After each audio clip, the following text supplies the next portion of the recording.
Umani ng papuri mula sa mga netizens sina Coco Martin at Julia Montes matapos ibahagi ni Catherine Luna ang kanyang pasasalamat sa dalawa kaugnay ng pagkakasama niya sa inaabangang seryeng Sigabo. Sa kanyang social media post, makikita ang larawan nila kasama ang mensaheng, "Napakabuti ninyo sa akin," bilang pagpupugay sa kabutihang ipinakita ng celebrity couple.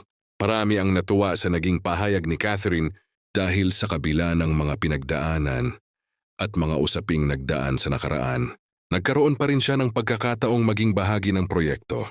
Para sa maraming netizens, isa itong patunay na marunong lumingon sa kapwa si Coco at handang magbigay ng oportunidad sa mga nangangailangan.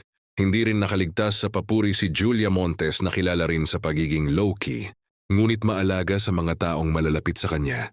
Ayon sa ilang tagahanga, makikita umano sa kanilang mga ginagawa ang tunay na malasakit at kabutihang loob na dahilan kung bakit patuloy silang minamahal ng publiko.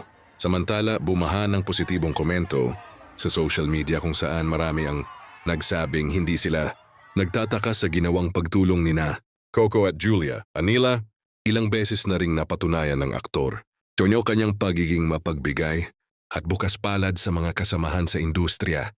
Para sa ilang netizens, mas lalo pang tumibay ang paghanga nila sa tambalan nina Coco at Julia dahil sa pagpapakita ng kababaang loob, Dario pagbibigay ng pangalawang pagkakataon sa mga taong nais muling makabangon. Patuloy namang inaabangan ng mga manonood ang Sigabo, kung saan inaasahang marami pang mahuhusay na artista ang mapapanood at mga makabuluhang kwento ang ihahatid ng serye.